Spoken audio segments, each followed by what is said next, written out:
My daughter, she's out. She's desisted. She doesn't believe she's a boy anymore. But what happened was that I learned about all these thousands and thousands of families that I'm talking to. And many of them are my good friends now. We understand each other in a way that, most people don't understand what we've gone through. It's like we have gone to war together. That's what it feels like. This is like a war on our families.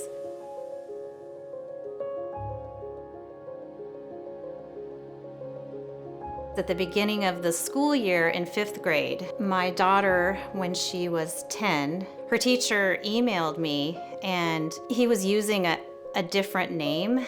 And I actually thought that he had the wrong parent, but I went to her room and I saw that she had written this name on her dresser. And she actually said they, them too. So I was like, oh, that's interesting. Do you have a new nickname? And she was like, yeah. I didn't really think that much of that at the time. Fast forward a few months into the year, I get a call from the school counselor, and she says that my daughter used the words with a friend, suicide and cutting. And she kind of sold to me the idea of using this special therapist that was contracted with the school. Because she was under 13, I had to come in and talk to this therapist and give her written permission. At 13, I might not have even known that she was seeing this therapist. So at 13 in our state, children can get their own mental health without a parent's consent or knowledge. In addition, they can also get medical health without their parent's consent or knowledge. And a parent will be billed by the insurance without an explanation of benefits.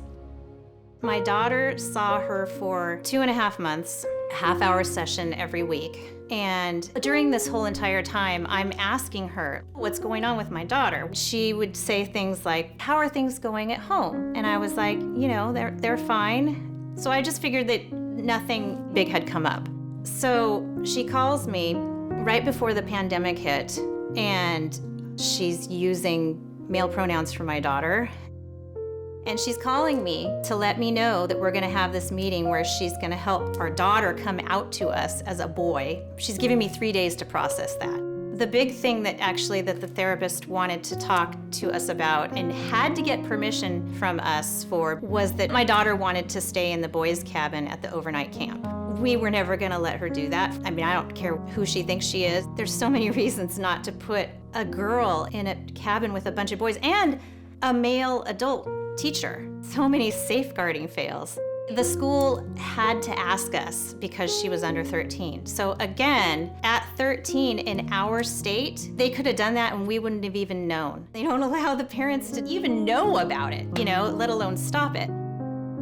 I have since talked to my daughter about this because we're a couple years away from it now. We've discussed a lot of things. I asked her, whose idea was it for you to go into the boys' cabin? She said, that wasn't my idea. That was the school's idea. She said, my teacher asked me. And I was like, you're kidding me. Her male teacher asked her if she wanted to be in the boys' cabin. And I remember actually after all this happened, she said, you know what, Mama, I actually don't even want to go to the 5th grade camp. And I was like, that's just fine with me. Now I realize she didn't want to go because the teacher asking her that put her in a very strange position. He put her in a corner. She had already identified and said she was a boy. So what is she supposed to say? She's like, oh, I guess I have to say yes, right? So she did. She felt like she had to say yes. She was 11 years old. You don't ask a child questions like that.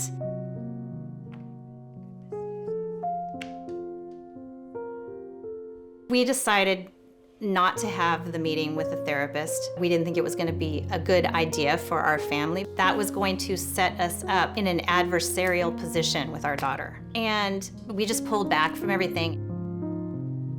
We took her out of school right when the pandemic hit because we didn't trust them anymore. I already knew I couldn't trust them with my daughter when she was in 5th grade, and going on to the middle school, she would be turning 13, and then I wouldn't even know. Like, they wouldn't have to tell me what was going on. She had a group of friends at school that were all LGBTQ identified. 10, 11-year-olds. And that was really, I think, also a lot of the source of her issues at the time. At one point, they got mad at her and she threatened suicide again. I kind of freaked out and I took all of her devices away. So she really never talked to that group of friends again. She was out of school and she was completely off of all of her devices for a long time. And her mood changed drastically. It wasn't making her happy identifying as transgender.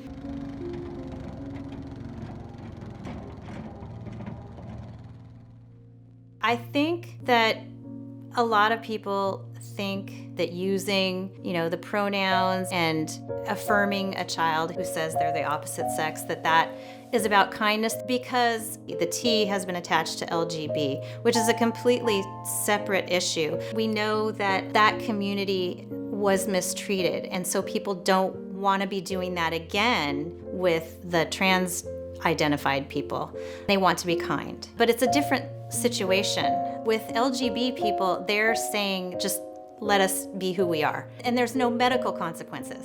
But with transgender identified people, or people who identify as the opposite sex, it's very much a medical situation, and it's about harm being caused to them and self-harm. I mean, children are cutting off their healthy breasts and testicles and doing things to their bodies that they can't undo. So of course parents are concerned when their children identify this way, because it carries a heavy medical burden, which they will have for the rest of their life.